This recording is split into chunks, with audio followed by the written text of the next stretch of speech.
Bismillahirrahmanirrahim. Assalamualaikum warahmatullahi wabarakatuh. Bismillahirrahmanirrahim. Alhamdulillahilladzi karrama hadhihi al-ummah bi syari'atihi al-kamilah wa khassa biha bi nubuwwati nabiyyihi al-karimah wa ayyadaha bil khilafati ar-rashidah ala minhaji an-nubuwwah. Asyhadu an la ilaha illallah wahdahu la syarika lah wa asyhadu anna Muhammadan abduhu wa rasuluh la nabiyya wa la rasula ba'dah.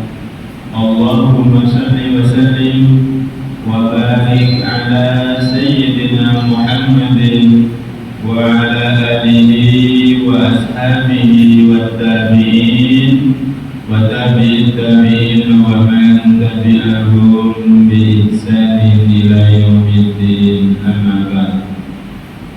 Hadratil kiram, para alim, para ustaz, para guru-guru agama, guru-guru ngaji, para imam rawatib yang dimuliakan oleh Allah Subhanahu wa taala, wabil khusus seluruh pengurus DKM Masjid Jabal Salam yang kami muliakan, yang kami hormati, para jamaah sekalian yang dirahmati oleh Allah Subhanahu wa taala. Pertama dan yang utama, kita bersyukur kepada Allah, pagi ini kembali kita dipertemukan masih dalam suasana Syawal. Karenanya izinkan saya menyampaikan taqabbalallahu minna wa minkum taqabbal ya karim. Semoga Allah Subhanahu wa taala menerima amal-amal ibadah kita selama bulan Ramadan dan setelahnya tentunya, dan kita semua diberikan kemuliaan, keistiqomahan. Hadirin jamaah yang dimuliakan oleh Allah Subhanahu wa taala, mengawali ta'lim perdana atau ta'lim pada subuh ini, mari kita awali dengan Ummul Quran Suratul Fatihah. Semoga kita semua yang hadir di dalam majelis ini mendapatkan keberkahan dari Allah Subhanahu wa taala. Al-Fatihah. A'udzu billahi minasyaitonir rajim. Bismillahirrahmanirrahim. Alhamdulillahi rabbil alamin. Ar-Rahmanir Rahim. Maliki yaumiddin. Iyyaka na'budu wa iyyaka nasta'in. Ihdinas siratal mustaqim. Shiratal ladzina an'amta 'alaihim ghairil maghdubi 'alaihim waladdallin. Amin. Para hadirin jamaah yang dimuliakan oleh Allah Subhanahu wa taala, di pagi subuh ini insyaallah saya mengambil tema tentang merawat kemuliaan Ramadan. Para hadirin jamaah yang dimuliakan Allah, Allah Subhanahu wa taala memuliakan beberapa hal, sesuatu yang pasti mulia. Yang pertama adalah Al-Quran. Kalam atau ucapan yang mulia itu adalah Al-Quran. Oleh karena itu maka kalau kita ingin menjadi mulia di sisi Allah, maka kita harus nempel kepada Al-Quran.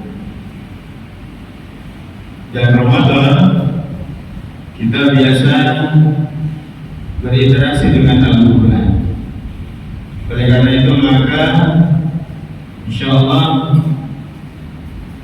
umat Islam, kaum muslimin, terutama jamaah masjid ini, insyaallah telah mendapatkan kemuliaan itu melalui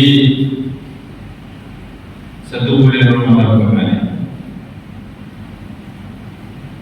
Oleh karena itu maka ketika kita ingin menjadi mulia di sisi Allah, maka kita mesti harus nempel kepada Al-Quran.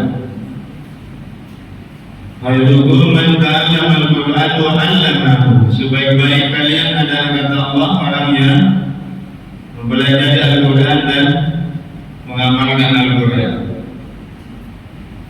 Dan profesi yang paling baik itu adalah guru Al-Quran, orang yang mempelajari Al-Quran dan yang mengajarkan Al-Quran.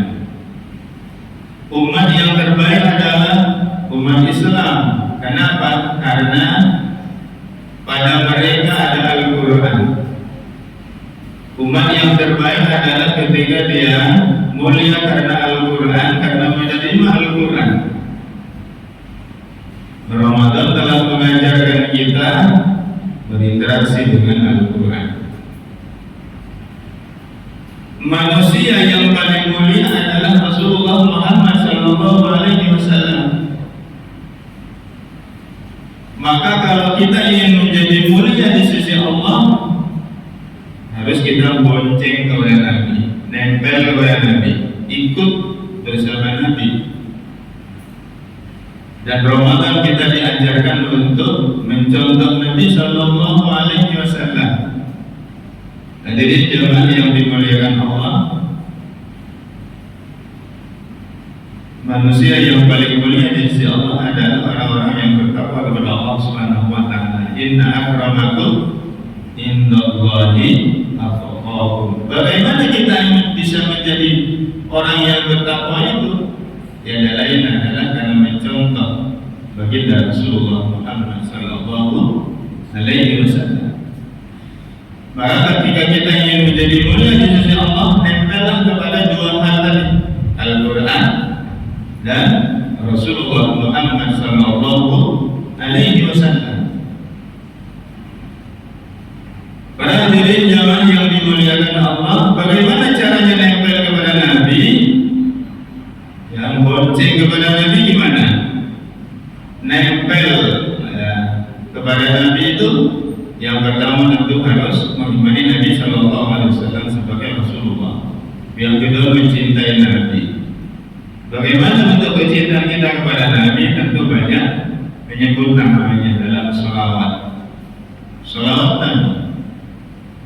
Inna Allah wa malaikatahu yusholluna 'alan nabi ya ayyuhalladzina amanu shollu 'alaihi wa sallimu taslima.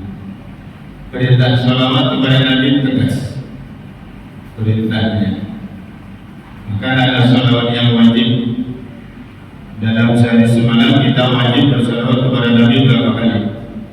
9 kali minimal. Di dalam salat tahiyat. Di luar itu tentu kita harus berbanyak bersalawat kepada Nabi Sallallahu Alaihi Wasallam, sebagaimana juga kita banyak berinteraksi dengan Al-Quran. Hadirin jamaah yang dimuliakan Allah, maka ketika kita ingin menjadi mulia di sisi Allah, dua hal tadi, Rasulullah, Al-Quran, nempel kepada dua hal ini. Dan semua ini sudah ada di dalam Ramadan. Bagaimana bisa? Ya, saat Ramadan ada tadarus, kita sudah mulai dekat dengan Al-Quran, mencontoh apa yang telah diamalkan oleh Rasulullah. Di akhir Ramadan sebelum hari terakhir mencontoh lagi Nabi Sallallahu Alaihi Wasallam dalam apa? I'tikaf. Ramai pak masjid-masjid saat akhir Ramadan itu. Ramai i'tikaf. Sebagaimana juga ramai mall. Nah, hadirin jamaah yang dimuliakan oleh Allah Subhanahu Wa Taala, sebagian ulama mengelompokkan orang itu setelah Ramadan ini menjadi tiga ya. Yang pertama katanya ada manusia yang sebelum Ramadan, saat Ramadan, setelah Ramadan sama saja, nggak ada bedanya. Sebelum Ramadan dia nggak dekat sama Allah, ya maksiat juga, artinya memang nggak dekat dengan Allah Subhanahu Wa Taala, bahkan lebih jauh. Begitu masuk Ramadan tetap aja juga nggak ada perubahan. Begitu masuk Ramadan sama saja, setelah Ramadan juga nggak ada perubahan. Ini sawa'un la farqa bainahuma, ya, sama saja tidak ada perbedaan bagi mereka di antara sebelum, saat dan sesudah Ramadan. Ini disebut oleh Allah di dalam Al-Quran surat Al-A'raf ayat 179, Al-An'am, seperti binatang ternak. Apa kata Allah Subhanahu wa taala? Wa laqad zara'na li jahannama katsiran minal jinni wal ins. Sungguh telah disediakan bagi neraka jahanam itu kebanyakan dari bangsa jin dan manusia. Lahum qulubun la yafqahuna biha. Mereka itu punya hati, tapi tidak digunakan untuk memahami ayat-ayat Allah Subhanahu wa taala. Wa lahum a'yunun la yubsiruna biha. Mereka juga diberi penglihatan, mata, tapi tak digunakan untuk melihat tanda-tanda kebesaran Allah. Wa lahum adhanun la yasma'una biha. Mereka juga diberi telinga, pendengaran, tapi tidak digunakan mendengarkan ayat-ayat Allah. Manusia seperti ini, mau sebelum Ramadan kan, masuk Ramadan kan, pasca Ramadan kan, sama saja. Apa kata Allah? Kal an'am, seperti binatang ternak. Balhum adol, bahkan lebih sesat daripada binatang ternak. Ulaika humul ghafilun. Mereka, orang-orang seperti ini adalah kelompok orang-orang yang lalai. Orang-orang yang lalai, lupa kepada Allah. Sama saja bagi mereka, mau Ramadan kah, mau apa kah, nggak ada bedanya. Ya, karena orang itu ketika di suasana Ramadan itu tak tergerak, tak tergetar hatinya untuk berubah, untuk mendekat kepada Allah, ini membahayakan. Itu kelompok yang pertama. Kelompok yang kedua adalah kelompok yang disebut oleh sebagian ulama dengan hamba Ramadan. Hamba Ramadan. Kenapa disebut dengan hamba Ramadan?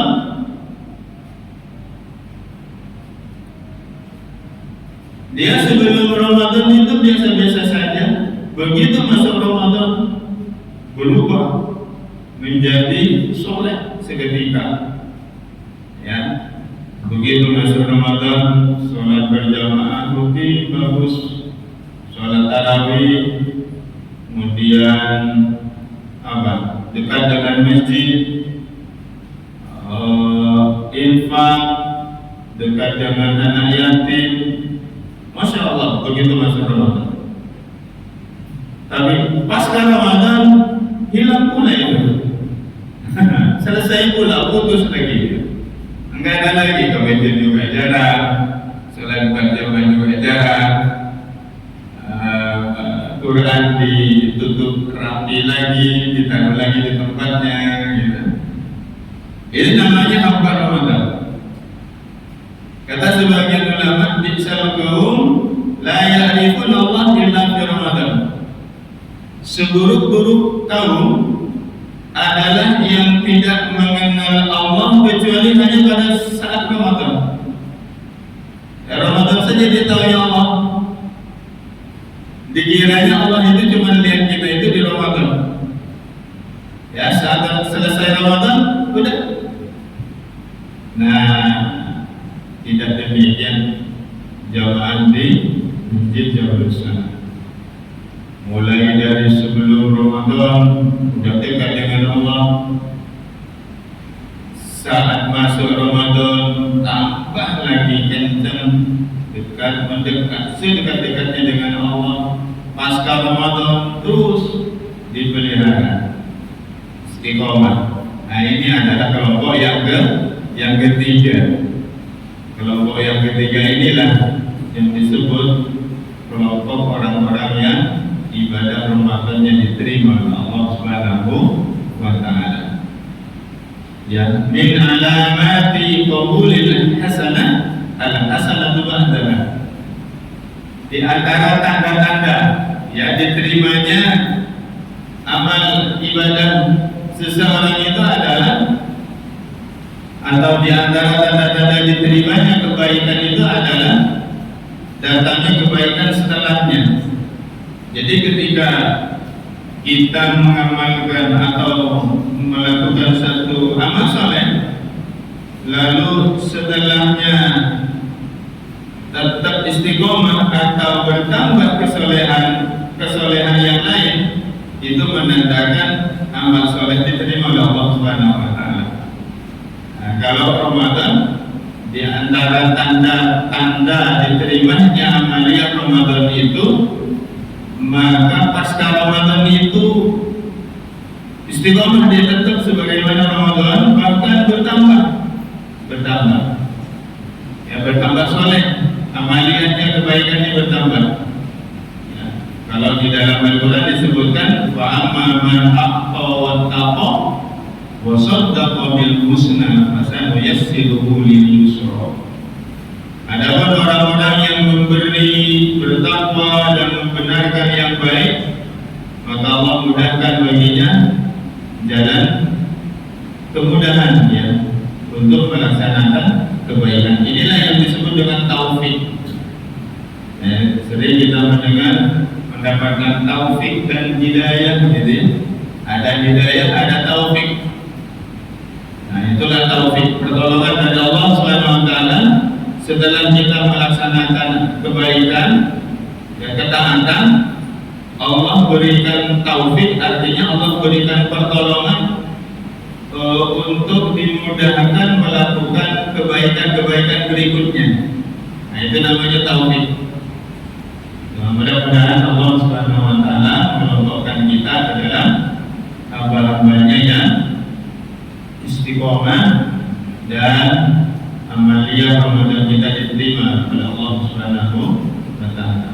Saya pernah membaca sebagian ulama atau terdahulu salafus saleh itu 6 bulan sebelum Ramadan, 6 bulan sebelum Ramadan dia selalu berdoa kepada Allah, mudah-mudahan dipertemukan dengan bulan Ramadan.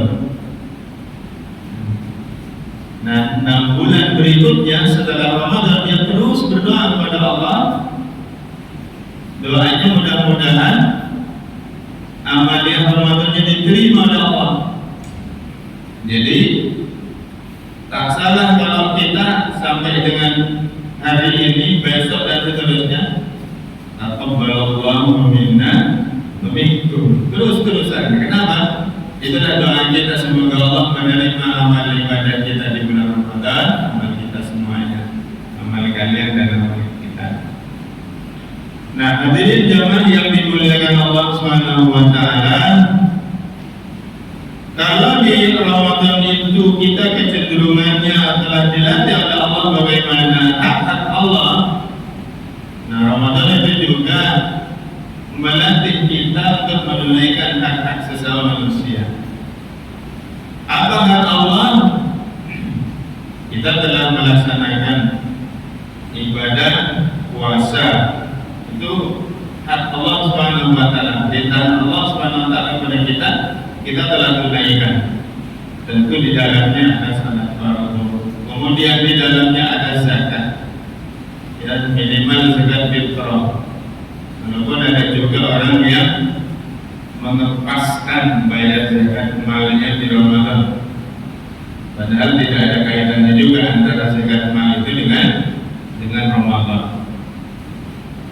Berbeda dengan zakat fitrah. Nah, para hadirin jamaah yang dimuliakan Allah Subhanahu wa taala, kenapa harus dua hal, hak-hak Allah dan hak-hak sesama manusia? Karena memang perintahnya demikian dari Allah Subhanahu wa taala. Misalnya kita lihat di surah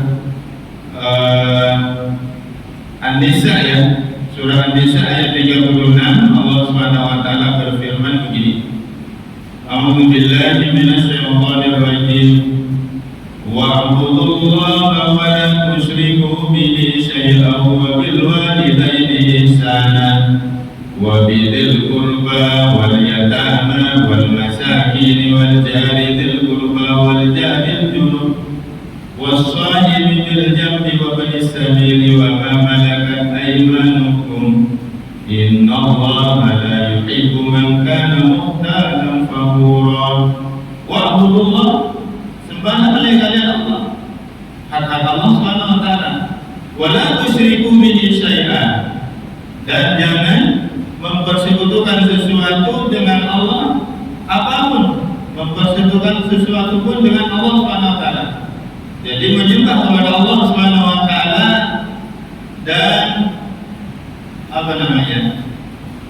memurnikan penyembahannya tanpa ada campuran syiriknya. Kita sudah bahas kemarin, ada syirik kecil, riya. Nah, menyembah kepada Allah tanpa ada campuran riyanya, menunaikan hak-hak Allah Subhanahu wa taala. Karenanya pada Ramadan ini, setelah menunaikan hak-hak Allah Subhanahu wa taala, kemudian dilanjutkan dengan bagaimana kita saling maaf-memaafkan. Itu di antara hak sesama manusia. Wa bil walidayni ihsana, dan diperintah kita oleh Allah Subhanahu wa taala berbuat baik kepada kedua orang tua. Tak cukup kita hanya menunaikan hak-hak Allah semata, tapi kemudian menunaikan hak-hak sesama manusia. Apa hak-hak sesama manusia? Pertama, kedua orang tua kita, wa bil walidayni ihsana, dan kepada kedua orang tua berbuat baik. Berbuat baik. Beruntunglah, berbahagialah kalau masih ada orang tua. Maka jadikan orang tua kita sebagai sarana untuk mendapatkan keberkahan dari Allah Subhanahu wa taala. Ketika sudah tidak ada orang tua bersama kita, maka dilanjutkan birrul walidaini, itu menyambung silaturahim keluarga kita, atau solidnya orang tua, atau amal-amal solehnya orang tua. Apa kebiasaan orang tua kita, kebiasaan baiknya, diteruskan. Ya. Misal, mohon maaf, orang tua kita pernah berwakaf sesuatu, misalnya gitu ya, kita bantu melanjutkan mengurus wakafnya orang tua, jangan sampai hilang atau jangan sampai tidak produktif lah ya. Ibaratnya wakaf itu mesin produksi pahala gitu. Bagaimana supaya wakafnya orang tua itu memproduksi pahalanya produktif, supaya pahala bagi orang tua terus ngalir.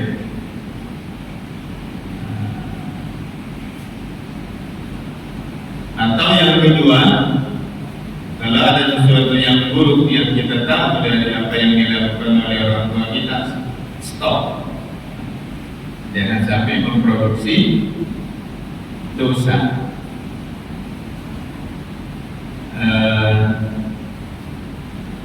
Ungkapan dari Imam Ghazali, tuba liman idza matat ma'u dzunub.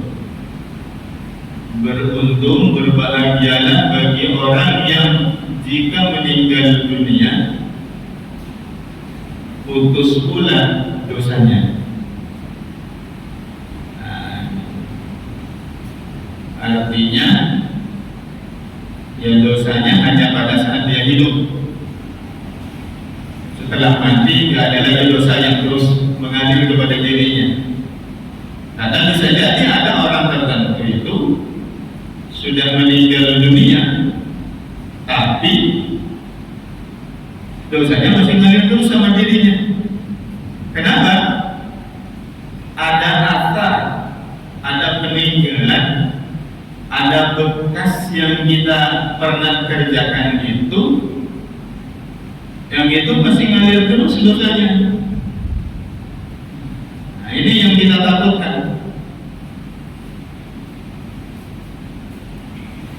Pernah berbuat buruk, berbuat maksiat bersama orang lain, diikuti orang lain, dan ternyata yang ikut kita banyak.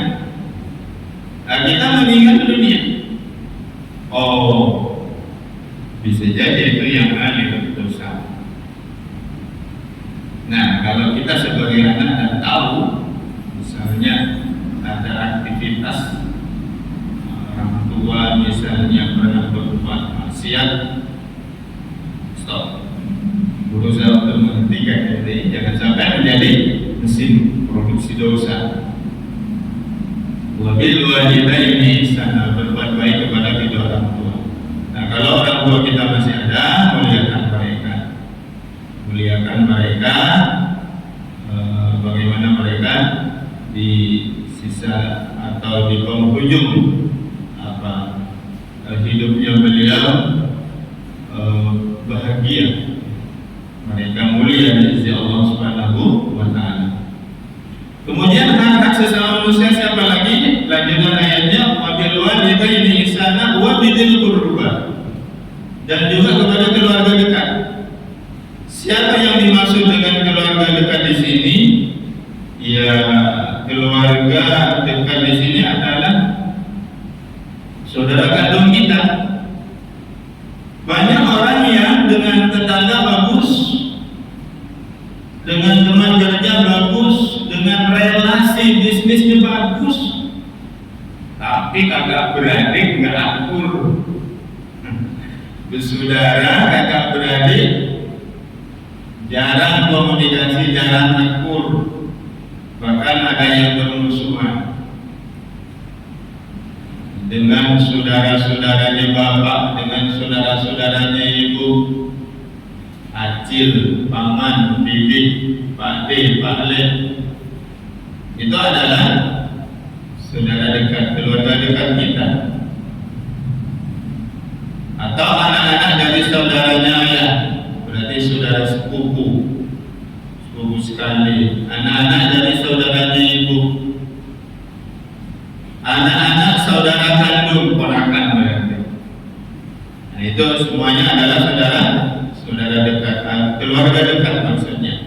Berbuat baik kepada mereka ini urutan kedua setelah orang tua. Wa'budullah wa la tusyriku bihi syai'an wa bil walidaini ihsana, kepada kedua orang tua. Wa bidzil qurba, keluarga dekat. Kalau kita ngasih hutang, pinjaman uang atau harta kepada orang lain, dapat pahalanya 1.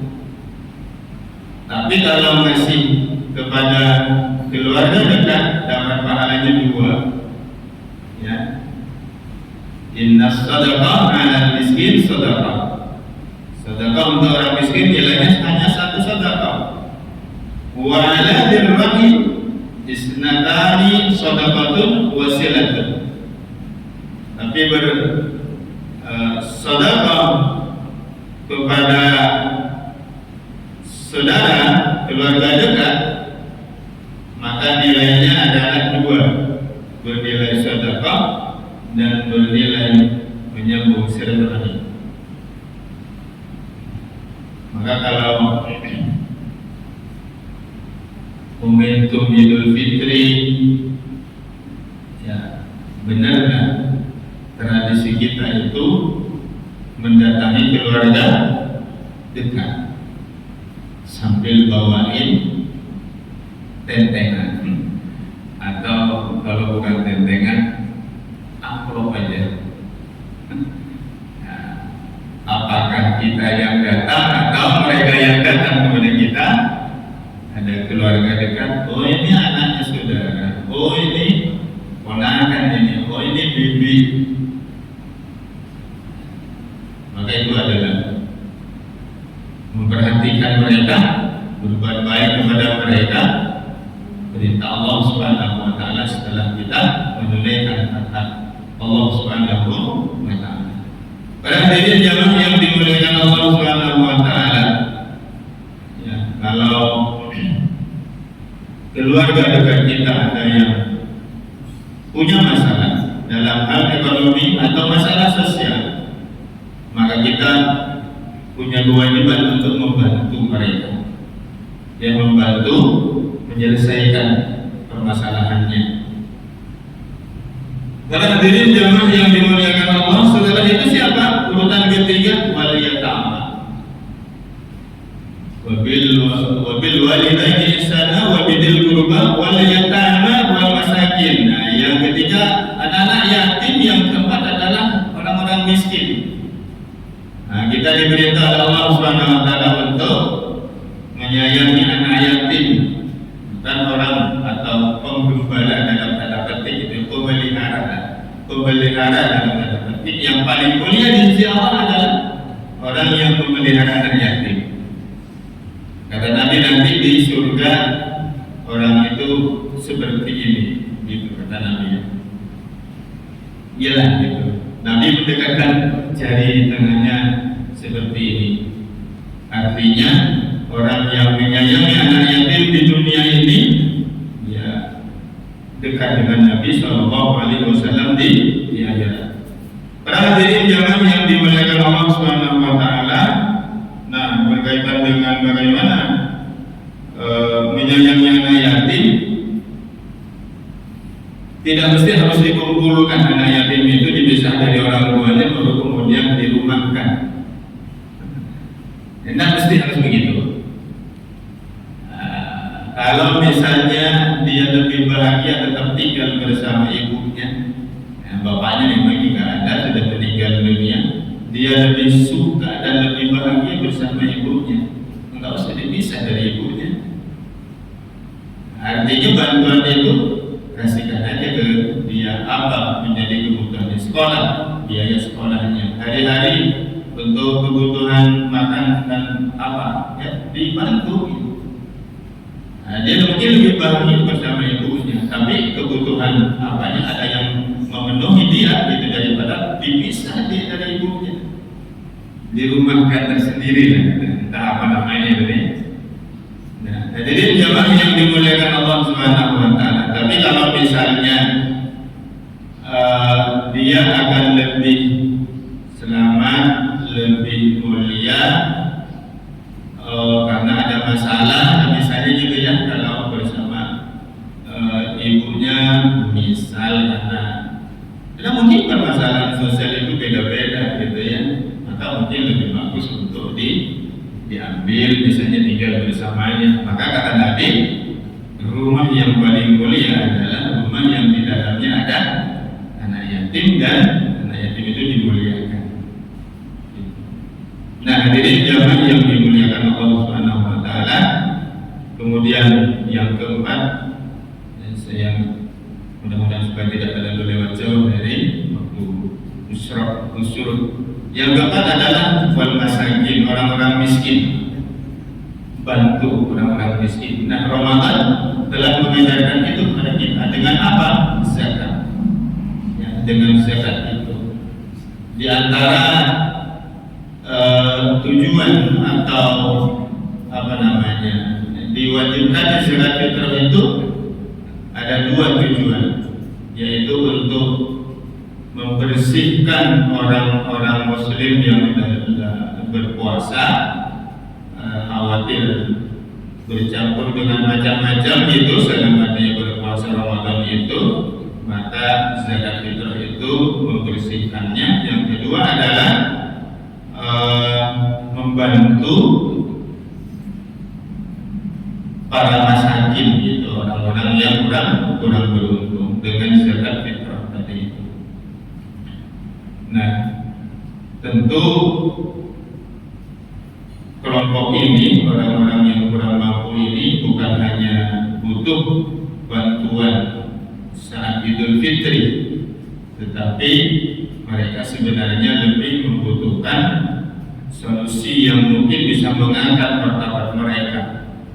Karenanya zakat itu tentu bukan hanya zakat fitrah, tapi zakat mal juga. Ada yang zakat itu pendistribusiannya itu bukan dalam bentuk konsumtif gitu ya, tapi dalam bentuk yang produktif gitu. Jadi distribusi daripada harta zakat itu, ada memang kelompok du'afa itu lemah dari sisi ekonomi dan lemah dari sisi fisik. Nah, ini memang mesti harus dibantu konsumtif ini. Tapi bagi mereka yang hanya lemah ekonomi tapi fisik, pikiran, keterampilan dia punya, maka tak benar kalau bantuannya berupa konsumtif gitu. Ya sesaat iya, tapi jangan terus-terusan untuk mengangkat harkat martabat dia gitu. Jadi apa? Zakat tadi itu bagaimana mengangkat dia yang hari ini, tahun ini dia mustahik, bagaimana supaya tahun depan dia bisa menjadi muzakki. Nah, jadi apa caranya? Ya bagaimana menjadi produktif zakat itu. Ya, apa? Ya, di sinilah mungkin diperlukan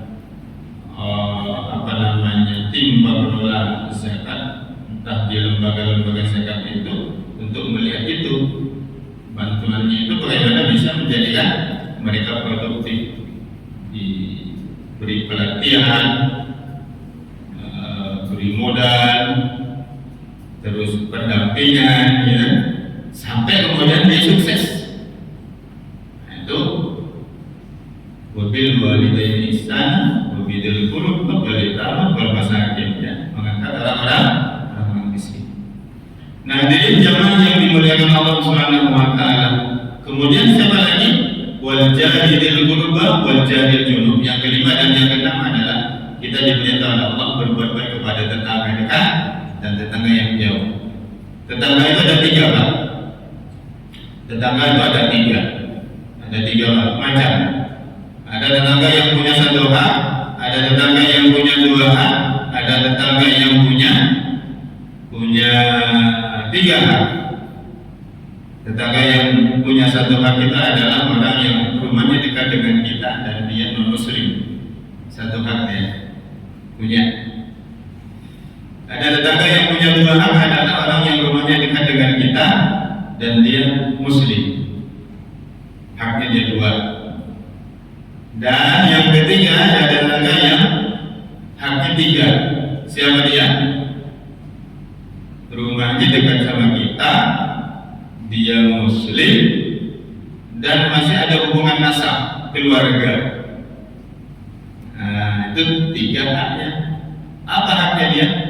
Hak tetangga, hak sesama muslim, dan hak sebagai keluarga. Gitu. Nah, Ramadan dan Idul Fitri itu telah mengajarkan itu semua kepada kita. Lalu ukuran tetangga itu siapa? Disebutkan di dalam salah satu keterangan gitu ya, bahwa tetangga itu adalah 40 rumah setiap sisi. Ke depan 40, ke kanan 40 rumah, ke kiri 40 rumah, ke belakang kanan 40 rumah. Jadi Bapak setelah ini pulang sambil hitung dari rumah sampai mana tetangga saya. Tetangga yang rumah yang ke-40, nah itulah tetangga jauh. Sampai kemudian mendekat. Nah, rumah yang berada kanan, kiri, depan, belakang kita persis, nah itulah tetangga paling dekat. Sampai kemudian Aisyah itu bertanya kepada Nabi Sallallahu Alaihi Wasallam, ya Rasulullah, aku punya makanan. Siapa yang paling berhak untuk saya beri ini? Tetangga yang mana dulu ya Rasul? Kata beliau apa? Yang pintu rumahnya paling dekat dengan pintu rumah kita. Yang mana kan? Nah itu sudah yang paling mesti. Jadi kalau istri di rumah itu masak, berbeda dari hari-hari itu katakan, maka antar ke rumah tetangga yang paling dekat. Apakah mereka itu muslim atau non muslim? Sama. Yang penting Bapak aman, ya. Khawatir seperti istri saya. Ada dulu udah berapa belas tahun yang lalu kali. Ya, ada tetangga baru di belakang saya itu tadinya masih semak-semak gitu ya, udah tetangga baru, senang lah ya masak sesuatu, inisiatif istri ambil makanan wadah itu untuk ngantar tetangga yang baru sekaligus kenalan, sudah dibawa. Begitu sampai belum aja di depan pintunya sudah disambut penjaganya dari sudah disambut istri lagi terjadi. Nah, jadi jamaah yang dimuliakan oleh Allah Subhanahu wa taala, tentu kita diperintah oleh Allah Subhanahu wa taala, siapa lagi orang-orang yang berada dalam tanggungan kita. Kalau dulu ada budak, maka diperintah oleh Allah untuk memelihara berbuat baik kepada budak hamba sahaya.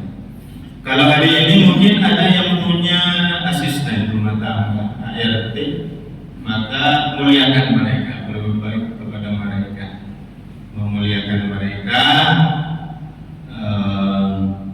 Itu bagian daripada ajaran agama kita.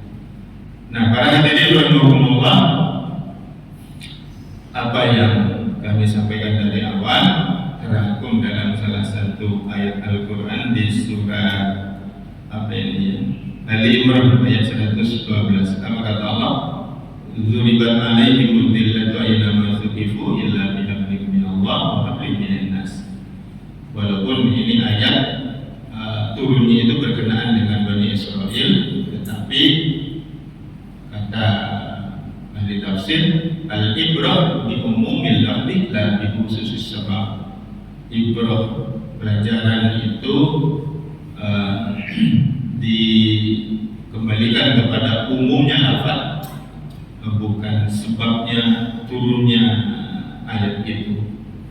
Ayat ini memang berbicara tentang bagaimana perilaku Bani Israel yang mereka itu durhaka kepada Allah, membunuh para nabi dan seterusnya. Tetapi pelajarannya bagi kita adalah dimanapun kita akan ditimpa kehinaan oleh Allah, kecuali berpegang teguh kepada tali agama Allah dan tali kepada sesama manusia. Artinya apa? Tak benar kita hanya menunaikan hak-haknya Allah, tetapi kita melalaikan hak-hak sesama manusia. Atau sebaliknya, ada orang yang mungkin hak-hak sesama manusia dijaga benar, baik banget sesama manusia, tapi hak-haknya Allah nggak dia tunaikan, tidak benar juga. Jadi memang mesti harus dua-dua. Hak-haknya Allah ditunaikan, hak sesama manusia juga ditunaikan. Demikian mudah-mudahan Allah Subhanahu wa taala mengumpulkan kita menjadi hamba-hambanya yang mulia di sisi Allah Subhanahu wa taala. Pada Allah yang kemajuan demikian yang bisa saya sampaikan. Kalau ada yang ingin dikonfirmasi, ingin ditanyakan, didiskusikan, apa-apa? Tidak ada. Baik, kita akhiri dengan hamdalah dan doa kafaratul majlis. Alhamdulillahirabbil alamin. Subhanakallahumma wa bihamdika asyhadu an la ilaha illa anta astaghfiruka wa atubu ilaik. Wassalamualaikum warahmatullahi wabarakatuh. Waalaikumsalam.